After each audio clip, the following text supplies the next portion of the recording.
బ్రహ్మముహూర్తం కూడా 21 డేస్ రెగ్యులర్గా చేయించాను. అలాంటప్పుడు ఇలా సమస్యలు చెప్పుకునే వాళ్ళు అటెండ్ అయ్యి చేయించే ప్రక్రియలు అన్నీ చేస్తే అప్పుడు మార్పులు వస్తాయి. మరి పెద్ద సమస్య ఎక్కడి నుంచి వస్తుందంటే ఆ పెద్ద సమస్యలు పోగొట్టుకోవడానికి పడే చిన్న కష్టాన్ని పడతలేదు.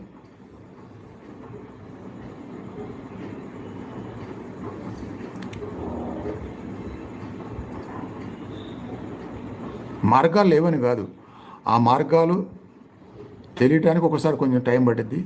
తెలిసిన తర్వాత ఇంకా ఆలస్యం చేయకుండా పూనుకొని చేయకపోతే అవి అలా పోస్ట్ పోన్ అయ్యి, ఇక్కడ ఒక మెయిన్ పాయింట్ ఏంటంటే ఒక పరిష్కార మార్గం దొరికినప్పుడు ఆ పరిష్కార మార్గం ఉన్న సమస్య కోసం మనం వెంటనే చేస్తే ఆ సమస్య పోతుంది. వెంటనే చేయకుండా ఆ సమస్య యొక్క స్థాయి బాగా పెరిగిపోతే కనుక, ఆ సమస్య యొక్క స్థాయి బాగా పెరిగిపోతే ముందున్న